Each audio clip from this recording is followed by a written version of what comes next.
السلام عليكم ومرحبا بكم في هذا الجزء الجديد من دورة في جي اس المبتدئين. كيف قلنا في الدرس السابق يعني انستالينا لو بروجي ديالنا اللي هو ديبونس شين، فسميتو يعني ديبونس شين. فانا وقع لي واحد ليرور فاخد بزاف ديال الوقت باش انستالا. فإلا وقعت لك عطاك ايرور وعاودتي درتي يعني نفس الكوموند وما عطاكش، فحاول انك دير هاد الكوموند npm clean cache. كنتمنى انني ما نكونش غلطت فيها. كاش فنقلبو عليه هنايا npm clean cache تيري تيري force. فلا كوموند هي هادي غير باش يعني كتفيدي الميموار. هي هادي كاش فورس، فكدير كاش هكذا تيري تيري فورس يعني في لو دوسي اللي هو في جي اس. هنايا في الدوسي فين عندك فين بغيتي تزيد البروجي ديالك، وعاد من بعد كتعاود يعني تعاود الكوموند مرة أخرى ديال فيو كرييت و ديبونس ولا السمية اللي بغيتي تسميه. فأنا عطاني هاد ليرور وعاودت عاوتاني مرة أخرى باش عاد دازت.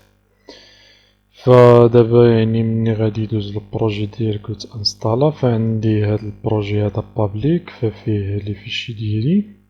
فأول حاجة غادي نديرها غادي نجي لهاد src هذا وغادي نسبريميه نحيدو في ضربة. فحنا غادي نزيدو لي فيشي ديالنا راسنا. فهنا في هاد الاندكس فعندي فقط ستركتور دو باز html فيها الفيشي bootstrap css، وعندي الفونت اوسم، وهنايا وي ار داكشي في حالة الا ما كانش عندك جافا سكريبت.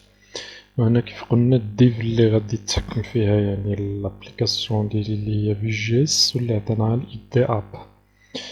فدابا شنو غادي نديرو؟ غادي نجي للبروجي ديالي وغادي نعاود نزيد دوسي جديد نسميه src يعني من جديد. يعني وداخل هذا src غادي نزيد واحد لو نوفو فيشي اخر اللي غادي نسميه app.vue. فالapp.vue فهو لو فيشي دو باز ديالنا ولا يعني الصفحة الرئيسية ديالنا اللي غادي يكون فيها لو بروجي ديالنا ولا يعني اللي غادي يكون فيها كاع لي كومبوننت ديالنا اللي شفنا.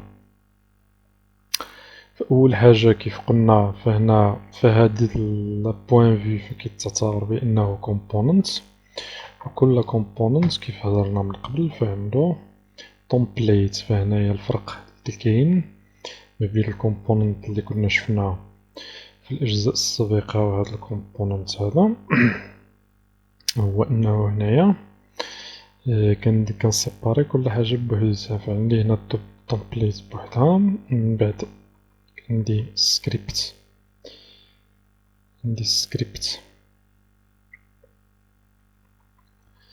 بوحديتها هكذا.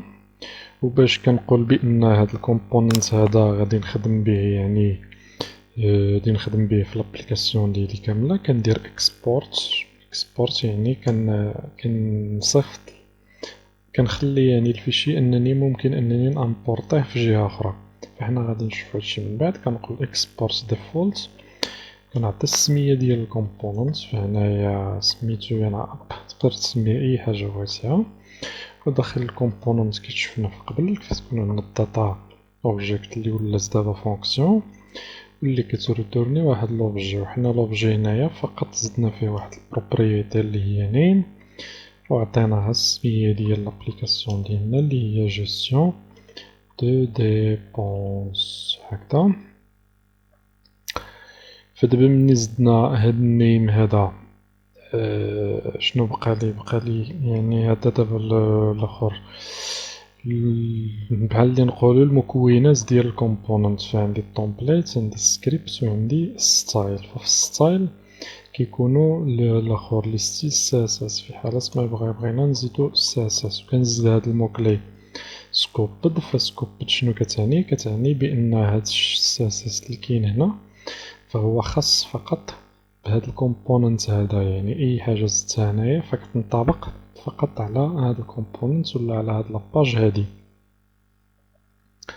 فغنشوف فين وصلنا، فغادي نتوقف هنايا وغادي نتلاقاو في الجزء القادم فين غادي نزيدو لي زوطر كومبوننت اللي عندنا، واللي كما شفنا يعني باش وريتك لابليكاسيون فكانت عندي الكان و ديبونس في هذا الكومبوننت هذا غادي تكون فيه فقط داك الفورمولير اللي كنا شفنا، الفورمولير ديال اللي فيها كندخل فيها لي مونطون،